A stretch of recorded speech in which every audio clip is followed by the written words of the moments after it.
Արծաթագործությունը Գյումրիում հանդիսանում է քաղաքի արհեստագործական հարուստ մշակույթի առանցքային ճյուղերից մեկը, որը սկիզբ է առել 19-րդ դարում Ալեկպոլյան համքարությունների ժամանակաշրջանում, և գյումրեցի վարպետների ձեռագիրը միշտ տարբերվել է զարդանախշերի ընտրությամբ։ Այս փոքրիկ արհեստանոցում արծաթագործության ավանդույթները պահպանում և ստեղծագործում են Կոշտոյան ընտանիքի անդամները։ Բարև ձեզ։ Բարև ձեզ։ Պարոն Կոշտոյան, արծաթագործության ավանդույթները ձեր ընտանիքում որտեղից են գալիս և դուք որերորդ սերունդն եք ներկայացնում։ Մեր ընտանիքում այդ արծաթագործությունը հիմնականում պապիս հայրը Էրզրումից են գաղթել 1830-ական թվականներին, աշխատել է, հետո փոխանցվել է պապիս, պապիցս հորս, հորիցս ինձ, մի խոսքով հիմա ես էլ փոխանցում եմ տղայիս։ Հիշում եք առաջին անգամ երբ եք մտել արհեստանոց, քանի տարեկանում և որն է եղել են առաջին աշխատանքը, որը դուք եք ստեղծել։ Դե հիմնականում տեղ պապիկս հիմա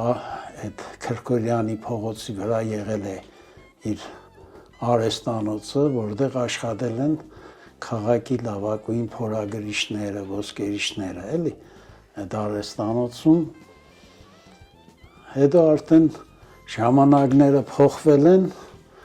հայրիկս արդեն տանն էր աշխատում։ Էլ իսպես մի փոքրիկ անկյուն միշտ ստեղծել է, դա գյունում իր գործերը արել է։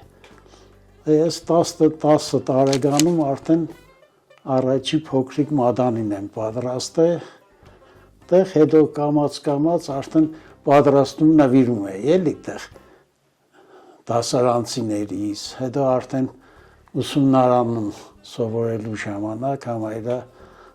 այդ ձևով սկսվել է էլի աշխատանքը։ Բայց հիմնականը սովորել եմ պապիցս,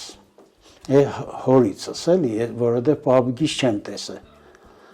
Հիմնական գաղտնիքները որոնք էին, ամենահասարակ կամ ամենատարականը, որ պետք է իմանայիք։ Հիմնականում միշտ է ասում, ես հորիցս ժառանգել եմ, դեղ ասում էր 3 հիմնական բան պահի։ Մեկը ասում էր միշտ, որ պատրաստում ես հարգը, պռոբը, մի քիչ բարձր արա, թող ցածր չլինի, ուր որ տանեն նայելու, որովհետեւ մեր դուրը նորից հետ չկան, էլի, մարդիկ։ Երկրորդը ասում էր, երբեք, ասենք, պատվիրատուին նշած օրը, որ դիտաս, այդ օրը անպայման դիտաս, որովհետեւ չլինի, որ կա պատվիրատուն պատրաստ չլինի, նույնիսկ լինում էր դեպքեր, որ երիտասարդ էի, մի շաբաթ առաջ, մի շաբաթ կա, որ այդ զարդը պիտի տանեն, ասենք,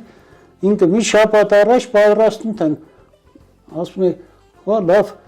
մի շաբաթ կա, ինչ ես շտաբում, էլի, ասում է, կարող ես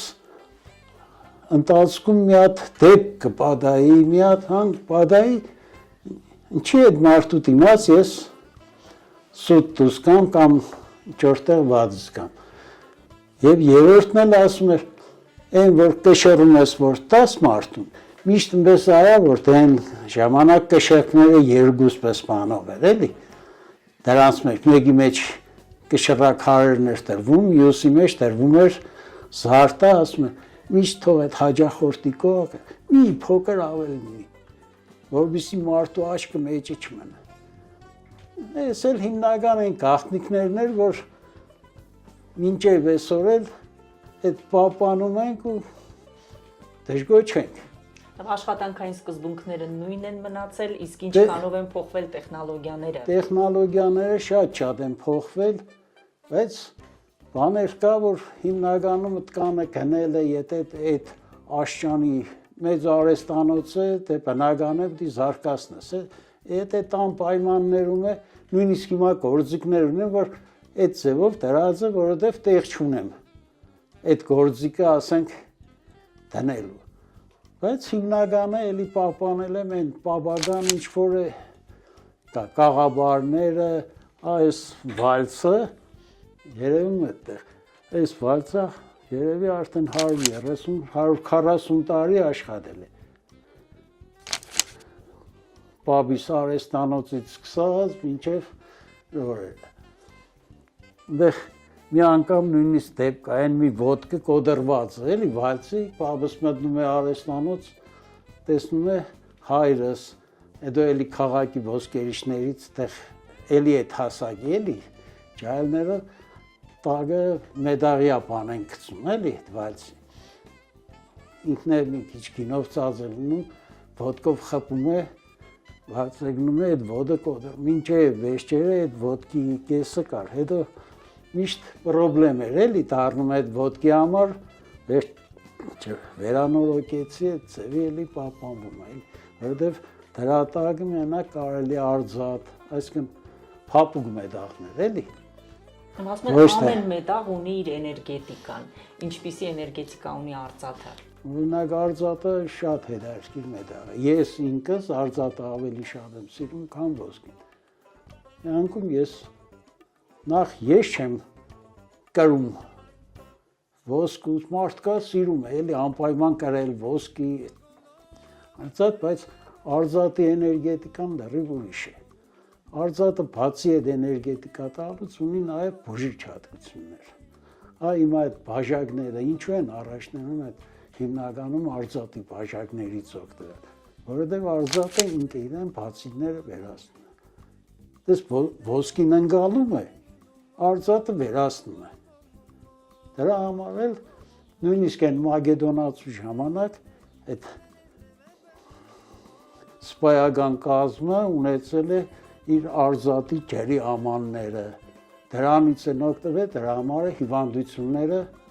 չի, իսկ ասենք զինվորների վրա այդ ժամանակվա ինֆեկցիաները տարածվել։ Հիմա ինչ զարդերի տեսակներ եք դուք ստեղծում, որոնք են հիմա պահանջված եւ գուցե կան այնպիսիներ, որոնք ավանդական են, 19-րդ դարում էլ են կրել կանայք եւ հիմա էլ են կրում։ Դե հենց այդ է, նախորդ օրը տղայիս մի հատ էլի արծաթից թևնոց բիլազուկ էին վերցրել, տարել են, որ տադի հետ մեկ է նգար էին գցել, ասում է 50 տարի առաջ էլ ես եմ առել նույն նախշով նույն զարդը, էլի, այսինքն 50 տարի առաջ էլ ենք պատրաստել նույն ձևով, հիմա պապի ժամանակ էլ են պատրաստել այդ նույն եղանակներով, ինչ որ հիմա։ Ուղղակի հիմա խնդիրը որն է, այդ նույն նախշերը ես փորձում եմ, դե քանի որ կրթությունս է նկարչության կերպարվեստի բաժին եմ ավարտել,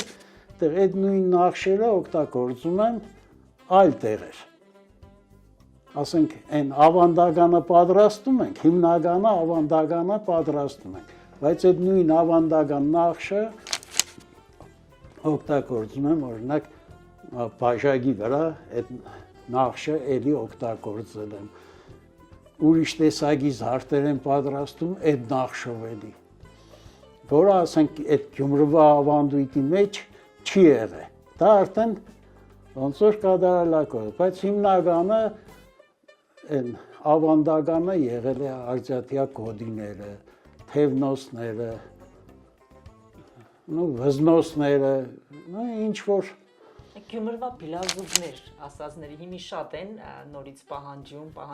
հիմա հիմնականում համարվում էր, որ ազնվական կանայք են կրել, չէ՞։ Հիմա տես ոնց է եղել, այն ժամանակ դե ավելի շատ ոսկուց են եղել, արհեստավորի ոնց որ պատիվն է եղել, որ ասենք միտեղ գնացել են հարսանիք, կինը պետք է անպայման այդ ոսկե բիլազուկը ունենար, կամ երկու թևի պետք է ունենար, էլի, դա արդեն ոնց որ արհեստավորը իրեն պատիվը կարողացել է այդ միջավայրում հարսանիքի ժամանակ կամ գոդիները անպայման դա ավելի շուտ է արդեն, ոչ այսքան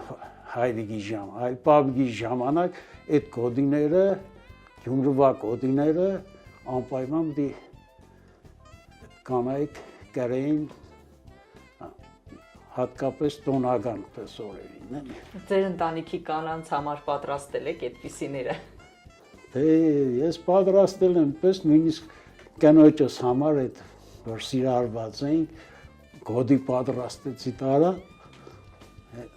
դա նույնիսկ դասախոսներից տեսել ես որտեղից է ինչ բան բս պատրաստել եմ հետո միշտ դժգոհում է թե համ պատրաստեցիր տվիր համ հետո առար հալեցիր այսօր էլի ու միշտ ավանդություն է եղել մեր տանը նույնիսկ են ասենք պետք է եղել այդ պահին նու ոսկի ինչ որ մի իր եղել հեգուզ մորս էլի պետք է եղել որ պիտի ծուլես հիմա անհրաժեշտ է եղել բայց անպայման այդ նորը պատրաստելուց մի 2 գրամ ավել է մայրիկիս կարծում հասել էր մինչև 20 գրամի այդ ձևի էլի տան Որոնք են զարդանախշերը, որոնցով միշտ տարբերվել են գյումրեցի վարպետների աշխատանքները։ Հիմա տեսեք, այս բոլոր կաղաբարները հենց Գյումրվա այդ Պաբիս արհեստանոցից մնաց կաղաբարներ են, տարբեր նախշեր։ Այնտեղ էլի կան, էլի տարբեր նախշեր։ Երկրորդ շարժից հետո հատկապես այդտեղ մի քիչ շատ տարածվեց այս Գյումրվա Պիլազուգետ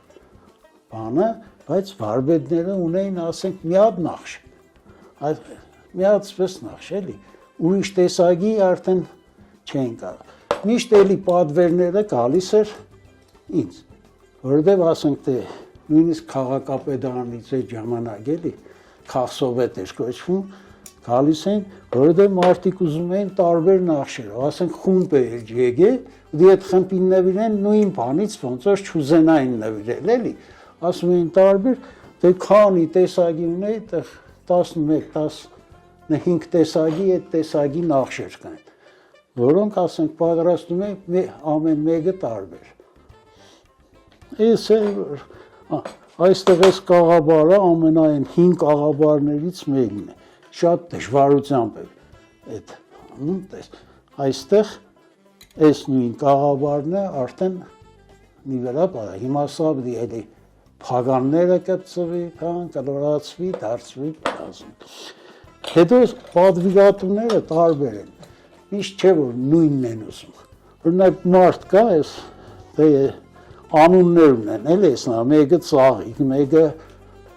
խոշոր ծաղիկ, մեկը չիբուխ,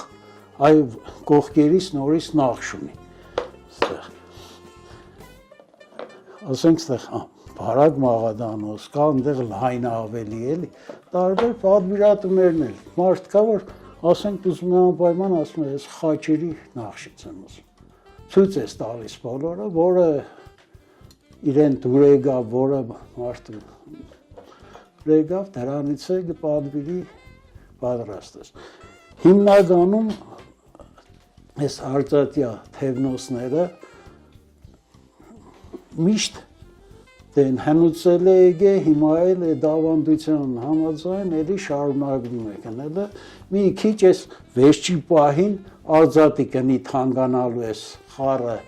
ընտածքում, թե կնի փոփոխի 3 անգամ, որ արծաթի կինը թանկանա, բնական է, դու էլ պիտի մի քիչ եղե, բայց էլի պատվեր տվողները կան։ Անհատական պատվերներ են բոլորովին, թե ունեք ինչ-որ սերական զարդեր, որոնցից կարելի է մի քանիսը ունենալ, մի քանիսը տեսնել ձեր սրահում։ Դե հիմնականում հիմա տղաս, տեղ 16 փողոցի վրա են Արաքս հյուրանոցի մոտ փոքրիկ արծաթի պես խանութ է բացել, որտեղ արդեն կա մեր բոլոր զարդերը։ Երևան այնտեղ Տերյան մշակութային կենտրոնում կա մեր զարդերը։ Ուրիշ էլի խանութներում կան, որ ասենք, որոնք որ անհատապես ուզում են այս տեսակը, տեսակը։ Այ ամենահետաքրքիր կամ գուցե տարօրինակ պատվերը կհիշեք, որն է եղել ձեզ տրված։ Տարօրինակ պատվերը այդ ուսանող էի, մի հատ պատմության դասախոսն էի։ Ես իմացել էր, որ ես պես բաներ եմ գնում մի հատ չգիտես որտեղից մի հատ մի քարեր գտնում բերում։ Մտածում ես, այդ ժամանակ այդպես շատ կոպիտ է, բան չէ, ասում եմ, լավ ինչ անեմ, ես այդտեղ ոչ ուզում եմ ասենք հրաժարվել, բերում էի շաբաթ կիրակի օրով նստում, չարչարվում էր շաբաթ, տանում տալիս, այդ դրանք տարօրինակ էին, էլի։ Իսկ մյուսները մեր արդեն մտածելով, այնտեղ ես պատրաստում ես։ Բավական մրցակցային է զարդարագործությունը, շատ վարպետներ կան, շատ բրենդներ կան։ Դուք ինքներդ հետևում եք նորաձևությանը, թե ձեր նորաձևությունը։ Ես հիմնականում փորձում եմ պահպանել ավանդականը։ Ես ասում եմ, էլի կարող եմ, ասենք, բաներ կա, որ հիմա ուսանողներիցս տարբեր ձևերով անում են այդտեղ։ Մեր ամեն մեկը ասում եմ, գտեք ձեր ոճը, ձեր ոճի մեջ։ Ես հիմնականում սա ինչ որ եկել է ավանդական, ասենք, գային պաբիցս, հորիցս ինչ առանգել եմ, փորձում եմ դրանցով մի քիչ կատարելագործելով, մի քիչ ձևերը, բայց պահպանելով էլի ավանդականը։ Արհեստը ընդհանրապես այսօր ըստ ինչքան է հետաքրքրում մեր երիտասարդությանը։ Բոլոր ժամանակակից մասնագիտությունների հետևից են վազում։ Ժամանակակից մասնագիտությունների հետևից վազել, գիտեմ, բայց մարդիկ կա, որ նույնիսկ աշխատում են այնտեղ, հիմա ես գիտեմ, այնտեղ ասում ինգերոջս մոտ եկել է տաշիրում երկար ժամանակ խոհարար է աշխատես է, գիշերով գալիս է այդ տղան, նորից այս արհեստն է ուզում սովորել։ Ասում եմ, մեկ այնտեղ ինչքան է աշխատում եմ, այդ չի էլի ասում։ Եկել է գիշերով նստում է ժամը 2-ին 3-ին նոր տուն է գնում։ Սպես է, ուսանողները կային լավ ուսանողներ ունեի, որոնք աղջիկ ուսանողներ ունեի, որ ես հələ չգնացած ինստիտուտ, իրենք արդեն բաց են նստած աշխատում են։ Մեկ տղաներին ասում է, ամոթ չեք անում, նայեք, աղջիկները եկել են տեղ, իրենց գործը կատարում են։ Խջերն, հետո ամեն մեկն է կյանքում իրենց տեղը գտել։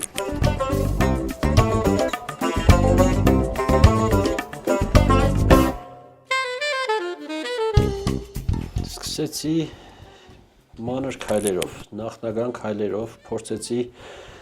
Facebook-ի էջ բացել, ասացի, որ զարդերը ունենք, արդեն պատրաստի զարդերը կա, ասացի Facebook-ի էջ բացեմ, որ վաճառքն էլ ապահովենք, մենակ չպատրաստենք, էլի մի քիչ տարածեմ է։